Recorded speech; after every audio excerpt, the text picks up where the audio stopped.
Hello everyone, welcome to my channel and welcome back to my another new vlog. তো আমি সুদীপা আবার নিয়ে এসেছি নতুন একটা ভ্লগ ভিডিও তোমাদের সামনে। আমার নতুন ভিডিওতে তোমাদের সবাইকে অনেক অনেক ওয়েলকাম। যেদিনকার ভিডিওটা শেয়ার করছি সেদিনটা ছিল 6 মে 2024। তো প্রথমেই আমার হাত দিয়ে আর এই ফুল দিয়ে ভিডিওটা শুরু করছি। ব্যাপারটা হচ্ছে কি, আমি একটা গ্লিটারি নেল পলিশ পরেছিলাম আর আমার নখে, তো সেটা ভীষণই সুন্দর শাইনিং হচ্ছিল। আর যেহেতু নতুন ফোন, মানে Vivo V30 Pro তখন সদ্য আমার কাছে এসেছে, তো সেই ফোনে না, মানে তখন সেই মুহূর্তে অসম্ভব সুন্দর ক্যামেরা, আমার আগের ফোনটার তুলনায় বহু গুণে ভালো, সেটা একটু দেখাচ্ছিলাম। আর ওই গাছটার মধ্যে, মানে কাঞ্চন গাছটার মধ্যে হাতটা দিয়ে ভীষণই সুন্দর লাগছিল। আর ওই গ্লিটারি কী বলবো, নেল পলিশটা না অসম্ভব সুন্দর। তারপর একটু মাঠের দিকে এসেছিলাম, এই যে মেঘলা মেঘলা ওয়েদার বলে, এই যে আমাদের আম গাছগুলো দেখালাম আমাদের পুকুর পাড়ে। তো আমি আসবো আর আমার ভাইজি আসবে না, সেটা কি হয়? একদমই নয়। কয়েকদিন আগে এখানটাতে প্যান্ডেল ছিল, আজকে পুরোটাই ফাঁকা। পুরোটাই ফাঁকা বলতে খামারটা ফাঁকা, তবে এখানে আমাদের কচু গাছ, আমাদের ধান গাছ রয়েছে, আরও অনেকের অনেক কিছু রয়েছে। মাঠে এলেই না মনটা একদম ফ্রেশ হয়ে যায়, আর খুব ভালো লাগে। আর সেদিন হালকা হালকা মেঘলা ওয়েদার ছিল, তো হাওয়া দিচ্ছিল।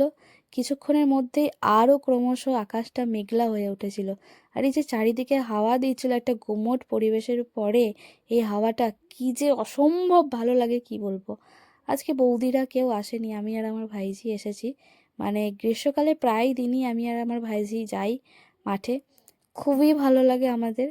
মানে আমরা দুজনে ভীষণ ভালোবাসি প্রকৃতির মাঝে থাকতে, ধুলো বালি নিয়ে খেলা করতে। আমি তো এত বড় হয়ে গিয়েছি, তারপরেও এই পরিবেশটাকে ফিল করতে ভীষণ ভীষণ ভালো লাগে। আমার ঘরের ভেতরে তো দম বন্ধ লাগে, যেন আনচান লাগে যে কতক্ষণ আমি মাঠে যাব। তো শীতকালে খুব একটা পসিবল হয় না, গ্রীষ্মকালে আমি যাই আর এই ওয়েদারটাকে আমি ফিল করি অলওয়েজ।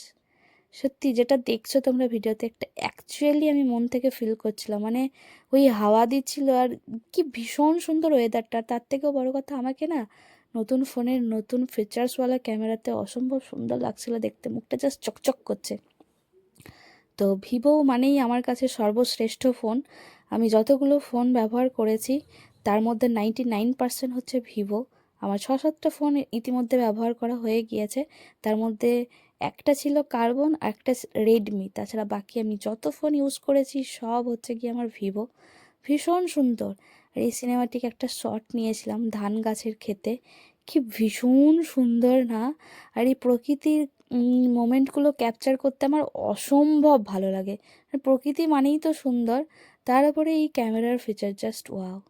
থ্যাংক ইউ রে আমাকে এই ফোনটা দেওয়ার জন্য, না হলে এই মোমেন্টগুলো আমি ক্যাপচার করতাম কিভাবে? আর তার থেকেও বড় কথা, তোর মতো বন্ধু পাওয়া তো বিশাল ভাগ্যের ব্যাপার।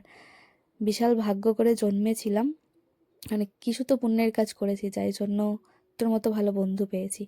এনিওয়ে, তো এখানে গান অ্যাড করতে পারলে ভালো হতো, কিন্তু আমার না ওই গান অ্যাড করাটা ঠিক জানি না আমি আর কি, কপিরাইট ছাড়া। তোমার ভাইজি কি বলছে সেটা তোমরা একবার শোনো।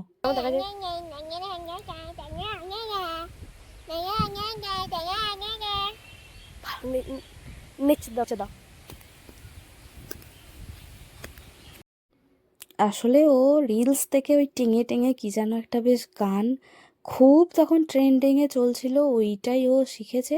তো সেটাই আমি ওকে একটু করতে বলছিলাম। তো ক্যামেরাটা জাস্ট দেখো কি অসম্ভব সুন্দর না? আমাকে তো ভীষণ সুন্দর লাগছে। তো এই ঘুরছি আমি যেহেতু একদম পুরো 360 ডিগ্রি অ্যাঙ্গেলে, তো ওই জন্য একবার করে ব্লার হয়ে যাচ্ছে। তারপর হঠাৎ করেই দেখলাম বেশ জোরে জোরে হাওয়া বইতে শুরু করছে, মানে রীতিমতো এক প্রকার ঝড় দিতে শুরু করেছে। আর সন্ধেও হয়ে আসছিল, তাই খুব বেশিক্ষণ থাকিনি। তবে এই পড়ন্ত বিকেলে অসম্ভব সুন্দর লাগে এই আবহাওয়া, মানে প্রকৃতিকে দেখতে। আর তার সঙ্গে এই আবহাওয়াটা জাস্ট অসম্ভব সুন্দর। আর তার সঙ্গে ব্যাপার থাকে আম কোড়ানোর, মানে গ্রীষ্মকাল বৈশাখ জ্যৈষ্ঠ মাস মানে আম কোড়ানো। আর আমার দাদার বিয়ের কিছুদিন পরেই এই ভিডিওটা। গাছগুলো দেখো কি আনন্দে খুশিতে নাচছে, আর ওদের খুশি দেখে আমারও নাচতে ইচ্ছে করে। তবে বড় হয়ে গিয়েছি কি না, তাই কিছু তো একটু রেস্ট্রিকশন থাকেই। বাচ্চাদের মতো পাগলামো করতে পারি না, তবে হ্যাঁ আমি সুযোগ পেলেই পাগলামো করি। আমার বড় হওয়ার বিন্দু মাত্র ইচ্ছে নেই, আমি ছোট বেশ ভালো আছি। আর ওই যে আমার বন্ধু জুটে গিয়েছে, আমার ভাইজি, আমরা দুজনে মিলে সারা দিন এরকম আনন্দ করি। তো তখন না দু এক ফোঁটা বৃষ্টি পড়তে শুরু করে দিয়েছে, আর আমি বৃষ্টিটাকে ফিল করছিলাম।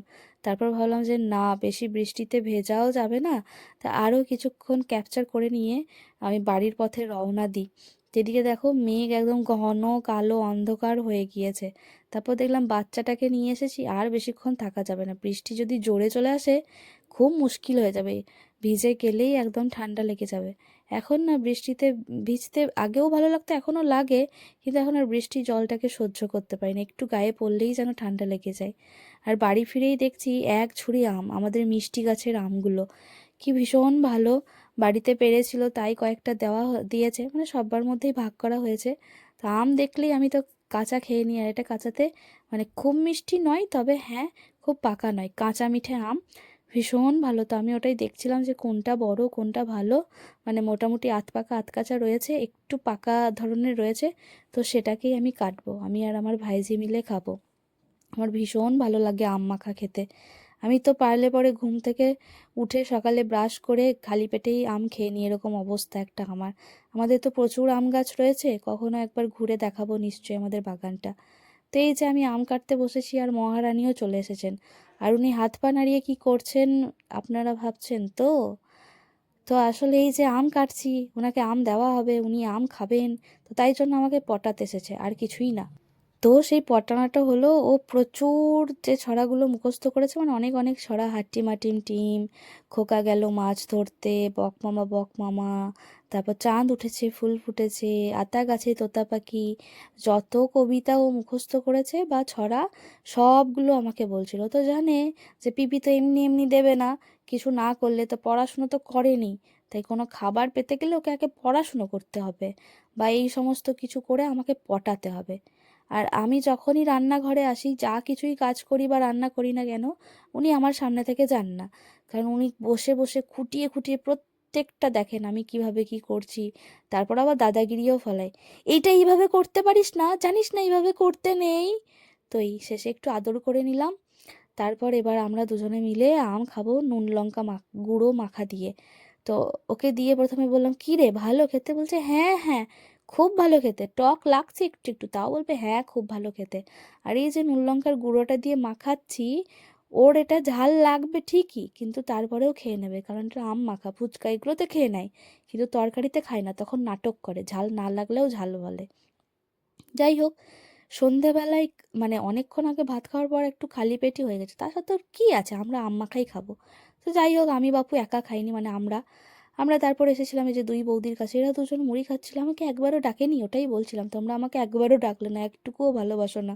এখানে মাও আছে, তো আমার ভাইঝি সবাইকে ওই একটা দুটো করেই দিয়েছে, ও বেশি দেবে না, তার কারণটা হচ্ছে আমাদের ভাগে কম পড়ে যাবে তাই না, ওই জন্য। ওর মাকে, ওর কাকিয়াকে, ছোট ঠাম্মাকে সবাইকে দিয়েছে, আর ওর ঠাম্মা মানে আমার বড় মা, সে তো খাই না এই সমস্ত টক জাতীয় খাবার, তাই জন্য দেয়নি, ও সবাইকে ওই একটা দুটো করেই দিয়েছে দেখো, কারণ আমাদের যাতে কম না পড়ে যায় তাই জন্য। তো যাই হোক, আমরা এরকমই কিপটে, দুজনে মিলে খাই দাই, একটু মনে দয়া মায়া জাগলে তখন অন্য কাউকে দিই, তাছাড়া আমরা দুজন মিলেই খাই। তারপর আবার ফিরে চলে এসে আমরা আম মাখা খেয়ে নিয়েছি দুজনে মিলে বেশি বেশি করে। তারপর এই যে বৃষ্টি কিন্তু হয়নি, ওই জন্য উঠোনেই পড়তে বসেছি, ঘরে ভীষণ গরম, গরমে থাকা যায় না। আমার তো তখন কলেজ শেষ হয়নি, তার কিছুদিন পরেই আমার এর ফাইনাল পরীক্ষা ছিল, মানে আমার ডিসেম্বরে এর ফাইনাল পরীক্ষা হয়েছিল। না, ডিসেম্বরে রেজাল্ট আউট হয়ে গিয়েছিল, নভেম্বরে না, ডিসেম্বরে রেজাল্ট আউট হয়নি, তবে হ্যাঁ নভেম্বরে ফাইনাল এক্সাম ছিল। তো দেখলাম অনেক তো হই হুল্লোড়ে কাটলো, এবার একটু বইগুলো পড়ি, স্টাডি মেটেরিয়ালগুলো যখন দিয়েছে, তো অনেক নোট আমাদেরকে মোবাইলে পাঠানো হয়, তোমরা সবাই জানোই, আমরা যেখানে পড়াশুনো মানে যেখান থেকে নোট নিতাম সেই স্যারের কাছে। তো ভাবলাম যে এবার ফোন থেকে পড়া তো খুবই মুশকিল হয়, তো সেই নোটগুলো ফোন দেখে দেখেই খাতাতে লিখছিলাম, আর অনেক কিছু ভুলভ্রান্তি ছিল, তো বই থেকে গুগল করে সমস্ত কিছু ঠিকঠাক করে লিখছিলাম। আর এদিকে ওনার পাকা মোটা দেখো, নিজের পড়ার বই ছেড়ে দিয়ে আমার বই নিয়ে পড়াশুনো করছে, তারপর একবার শুয়েও পড়লো, একবার করে উঠে আমাদের রান্নাঘরে যাচ্ছে, কত রকমের সে যে কাজকর্ম। আর হ্যাঁ, ওই একটা টেবিল ল্যাম্প জ্বালিয়েছিলাম যাতে ভালো করে দেখতে পারি, চশমা পরে আছি বুঝতেই পারছো, আমার চোখের একটু সমস্যা আছে, মানে ছোটো লেখা দেখতে প্রবলেম হয়, -0.75 আমার চোখের পাওয়ার আর কি। তো ওই একটা ছোট্ট মতো টেবিল ল্যাম্প লাগিয়েছিলাম, যেটাতে খুব ভালো হচ্ছিল। আর একবার করে ক্যামেরাটা নড়াচড়া করছিল, সেটা হচ্ছে মা সেটিং করছিল ঠিকঠাকভাবে, যে দেখতে ঠিকঠাক লাগে কি না। তো এই যে পড়াশুনো করছিলাম, অনেক নোটস লিখেছিলাম। আর মোবাইল থেকে তো ভালোভাবে পড়া যায় না, আর হাতের লেখাটার ওপরও ডিপেন্ড করে, তো সেই জন্য লিখে নিয়েছিলাম যাতে পড়তে আমার সুবিধা হয়। তো এই ছিল আজকের একটা ভ্লগ ভিডিও। তোমাদের কেমন লেগেছে অবশ্যই জানিও। তোমাদের কমেন্টের আমি অপেক্ষায় থাকি। আমার কমেন্টে রিপ্লাই করতে খুব ভালো লাগে, কিন্তু দুঃখ একটাই যে কোনো কমেন্ট আসে না, লাইকও আসে না, কেন জানি না। ভিউজ তাও বা আসে, এখন অনেকটা হয়তো কমে গিয়েছে, কেন নিজেও বুঝতে পারি না। আমি তো ওই রকম যেখানে সেখানে নাচার ভিডিও, খাচ্ছি ঘুমাচ্ছি ড্রেস চেঞ্জ করছি, এসব দিতে পারি না। এনিওয়েজ, তোমাদের ভিডিওটা কেমন লেগেছে আর আমাদের গ্রামের মানে আমাদের মাঠের ভিডিওগুলো কেমন লাগছে ডেফিনেটলি জানিও। দেখা হবে নতুন কোনো ভিডিওতে। ততক্ষণ সাথে থেকো, পাশে থেকো, আর অবশ্যই লাইক কমেন্ট করে দিও, আমার তাতে খুব ভালো লাগবে। আমি গল্প করতে ভীষণ ভালোবাসি। চলো টাটা, দেখা হবে পরের ভিডিওতে। রাধে রাধে।